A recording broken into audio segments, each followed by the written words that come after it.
ഇതെങ്ങനെയാ ഈ ഒരു ഫോർമാറ്റ് വരുന്നത്? കാർബാണോ അതോ കാർബോഹൈഡ്രേറ്റ് നമുക്ക് എല്ലാം കാർബോഹൈഡ്രേറ്റ് റൈസ് മാത്രമല്ല നമ്മളിവിടെ അതൊരു മുന്നേ ട്രഡീഷണൽ ആയിട്ട് എടുത്തൊരു ഭാഗമായിട്ട് എടുത്തൊരു ഫുഡിന്റെ അതുകൊണ്ടാണ് ഈ റൈസ് റൈസ് റൈസ് എന്നുള്ളൊരു കാർബോഹൈഡ്രേറ്റ്. ഇപ്പം ചപ്പാത്തിന്നും സ്വീറ്റ് പൊട്ടാറ്റോ ഓട്സും പാസ്ത ഇതെല്ലാം കാർബോഹൈഡ്രേറ്റാണ് നമ്മൾ എടുക്കുന്നത്. ഡയറ്റ് ഫോളോ ചെയ്യുന്ന മിക്ക ആൾക്കാരും ചപ്പാത്തി കഴിച്ചാൽ മതി കുഴപ്പമില്ല എന്നുള്ള അതും ക്വാണ്ടിറ്റിയാണ്. അവിടെ ക്വാണ്ടിറ്റിയാണ് വെച്ചാ ക്വാണ്ടിറ്റി വളരെ ഒരു ഇമ്പോർട്ടൻറ്റ്.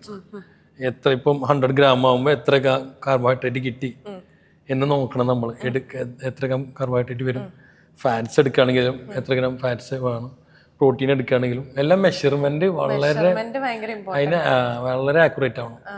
ഇച്ചിരി ആദ്യമൊക്കെ ചേട്ടന് ചെയ്യുമ്പോഴേക്കൊക്കെ കുറച്ച് മടിയൊക്കെ തോന്നാറുണ്ട്. കാരണം ഇപ്പം നേരത്തെയൊക്കെ എങ്ങനെയായിരുന്നു? കറക്റ്റായിട്ട് ഹെൽത്ത് ഒക്കെ കറക്റ്റായിട്ട് നോക്കുന്ന ഒരാളായിരുന്നു, അല്ലെങ്കിൽ ഫുഡിന്റെ കാര്യത്തിലൊക്കെ കറക്റ്റ് കൺട്രോൾ ചെയ്ത് കൊണ്ടു നടക്കുന്ന ഒരാളായിരുന്നു? ഇല്ല, മുന്നേ ഞാൻ ഫുട്ബോളും ഇതൊക്കെ കളിച്ച് അങ്ങനെ നടന്നിരുന്നു. ഇന്റർമീഡിയറ്റ് ഒക്കെ ഫുട്ബോളായിരുന്നു. അത് കഴിഞ്ഞതിന് ശേഷമാണ് ബോഡി ബിൽഡിങ്. പിന്നെ ബൈ ബർത്ത് ഒരു ജനറ്റിക് ഉള്ളൊരു ബോഡിയായി. അത് ഞങ്ങള് 5 ആൺമക്കൊക്കെ ഉണ്ടത്. പിന്നെ ഒരു സിസ്റ്ററും ഉണ്ട്. അപ്പം ഞങ്ങൾക്കല്ല ഇന്നെക്കാളും ബോഡിയുള്ളവരാന്ന് ചേട്ടനും അനിയന്മാരല്ല. അവരെല്ലാം 2 മത്സരം ചെയ്തിട്ടുണ്ട്. ഒരാള് ഇപ്പോഴും ബോഡി ബിൽഡറായിട്ട് നിൽക്കുന്നത്. പക്ഷെ മത്സരം ഒന്നും ചെയ്യുന്നില്ല, ട്രെയിനറായിട്ട് വർക്ക് ചെയ്യുന്നു. അപ്പം അവര് ഒരു പക്ഷെ പിന്നെ ചെയ്യാണ്ടിരുന്നത്.